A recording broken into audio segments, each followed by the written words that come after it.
बोलिए सिद्धिदात्री मैया की जय। प्रिय बंधुओं, ममतामयी माताएं, आप सभी को नवरात्र के पावन पर्व में मां सिद्धिदात्री की कृपा प्राप्त होती रहे। भगवती सिद्धिदात्री नवरात्र के पावन नवम दिवस की अधिष्ठात्री देवी मानी गई है। यह मां कमलासना है। कमल पर सदैव विराजमान रहने वाली मां के हाथ में कमल, शंख, गदा, सुदर्शन चक्र, अभय आदि सुशोभित सदैव रहती। ऐसी मां सिद्धिदात्री जिनके वर्णन को ब्रह्मा, विष्णु, महेश, स्वयं शेषनाग और सरस्वती भी नहीं कर सकते। हम सब उन्हीं की शरण में हैं। ऐसी मां भगवती सिद्धिदात्रा जो सभी प्रकार के सिद्धियों को देती हैं, जो पुण्यात्माओं के घर में स्वयं श्री साक्षात महारानी लक्ष्मी के रूप में विराजमान हो जाती है। या स्वयं सुकृतानां भुवनेश्वर लक्ष्मी, अर्थात पुण्यात्माओं के घर में यह देवी लक्ष्मी रूप में निवास करती है। तब किसी ने पूछा कि फिर पापियों की यहाँ? बोले पापियों की यहाँ भी रहती है। बोले पापियों की यहाँ क्या रहती है, किस रूप में रहती है? उनका पापात्मनां कृतधियां हृदयेषु बुद्धिः। पापियों के घर में यह मां भगवती दरिद्रता के रूप में रहती है और शुद्ध अंतःकरण वाले पुरुषों के हृदय में, जो शुद्ध हृदय हैं, सभी के प्रति सद्भाव रखते हैं, किसी के प्रति विकार नहीं लाते, कुलजन प्रभावश्य, ऐसे सज्जन हृदय उनके हृदय में यह लक्ष्मी बुद्धि के रूप में निवास करती है। ऐसी सिद्धिदात्री मैया सत्पुरुषों के यहाँ श्रद्धा रूप से तथा कुलीन मनुष्यों में लज्जा रूप में निवास करती हैं। ऐसी भगवती दुर्गा को आइए आप और हम सब मिल करके नमस्कार करें। दोनों हाथ जोड़ करके भाव में भर करके उन भगवती को कैसे ध्यान करें? या श्री स्वयं सुकृतीनां भुवनेश्वर लक्ष्मी पापात्मनां कृतधियां हृदयेषु बुद्धिः श्रद्धा सतां कुलजन प्रभवस्य लज्जा त्वां त्वां नतः स्म परिपालय देवी विश्वम। जो महाभगवती सिद्धिदात्री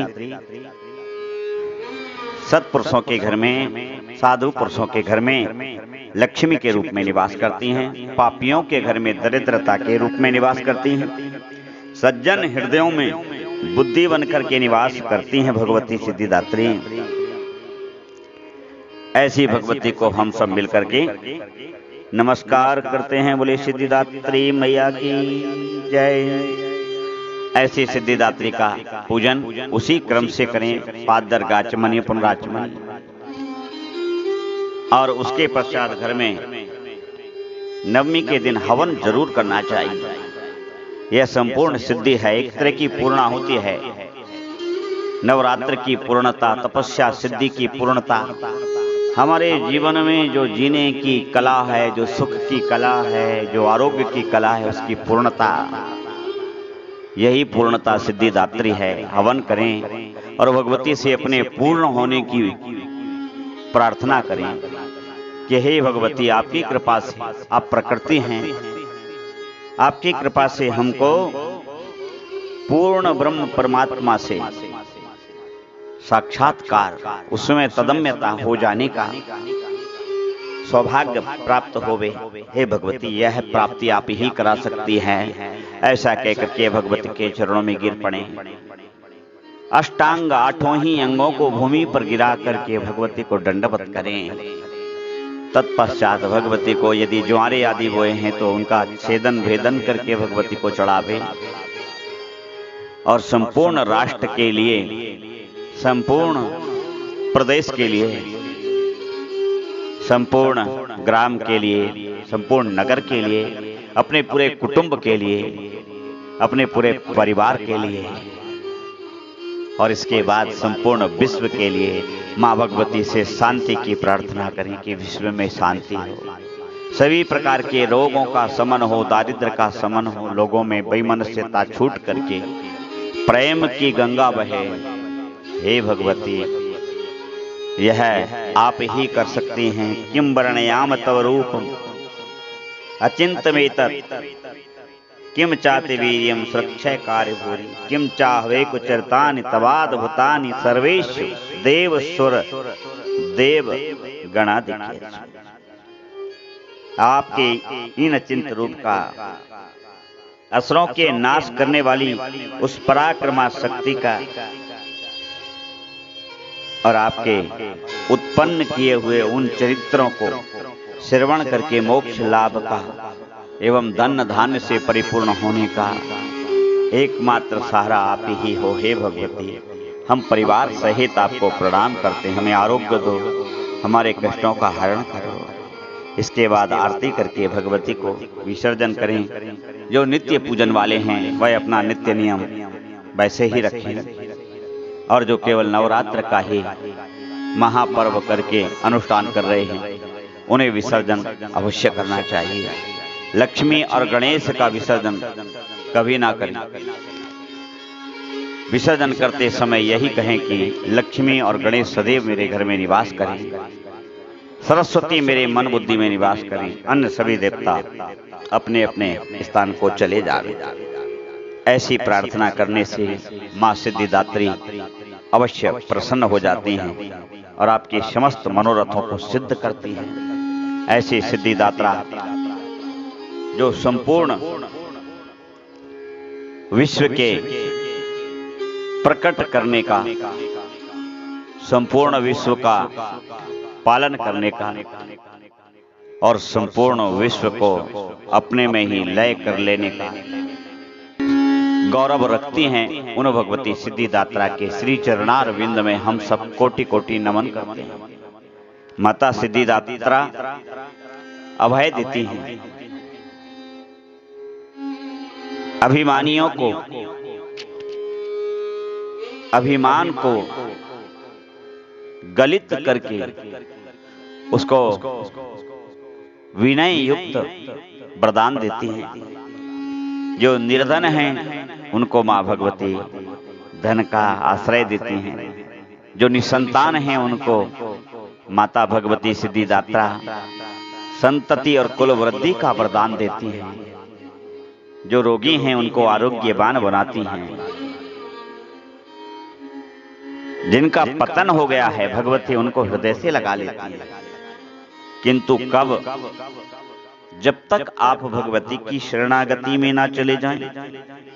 जब आप भगवती की शरणागत हो जाते हैं तब भगवती आपके समस्त पाप ताप साप को बिना विचार किए उन्हें क्षमा करते हुए आपको गदगद भाव से हृदय से लगा लेती है और वह शब्द स्वरूपा निर्मल सिद्धिदात्रा मैया आप पर अपना कृपा प्रसाद न्यौछावर कर देती हैं। ऐसी सिद्धिदात्रा मां का हम सब मिल करके यजन करें और उनसे हमारी संपूर्ण कामनाएं, क्योंकि हम किससे कहें और कौन से कहें। मां ही तो ऐसी है जो हमारी बात को बड़े प्रेम से सुन लेती है, सुन ही नहीं लेती, वह हमारी बातों को मान भी जाती है। इसलिए ऐसी भगवती सिद्धिदात्रा के श्री चरणार विंदों में हमारा विनम्र निवेदन, हमारा विनम्र प्रणाम इसी नवरात्र महापर्व के पुण्य समापन के साथ उनके श्री चरणार विंदों में सादर समर्पित। मां भगवती सिद्धिदात्रा आप सभी का मंगल करें, सभी का कल्याण करें, राष्ट्र में आई हुई समस्त विपत्तियों का शमन हो, समस्त रोगों का पलायन हो जाए और वह किसी खारे समुद्र में जाकर के विराम करें। और भगवती की कृपा प्रत्येक मनुष्य पर, प्रत्येक जीव पर, प्रत्येक प्राणी पर, इस भारत की धरा पर ही नहीं विश्व धरा पर भगवती अपनी कृपा बिखेर दें। आप सबके घर में मंगल हो, आप सबका कल्याण हो। आपको पुनः सिद्धिदात्रा मैया का ध्यान करते हुए इस आनंद महत्वपूर्ण महापर्व की बहुत बहुत पुण्यवान बधाई। आप सभी का मंगल हो, आप सभी स्वस्थ रहें, आरोग्यवान रहें, आप सबके घर में शहनाइयां बजें, आप सबके घरों में किलकारियां सुनाई दें। जिनको आजीविका नहीं है, माँ भगवती सिद्धिदात्रा उनको आजीविका प्रदान करें। और जिनको अभी तक अपना घर प्राप्त नहीं हुआ है, हे भगवती उनको 1 वर्ष के अंदर अपना भूमि भवन आप कृपा पूर्वक प्रदान करें। ऐसी ही समस्त शुभकामनाओं के साथ आप सबको मंगलमयी जय माता दी। आप सबका मंगल हो। जय माता दी। हे दयामयी अम्बे, हे कृपामयी अम्बे,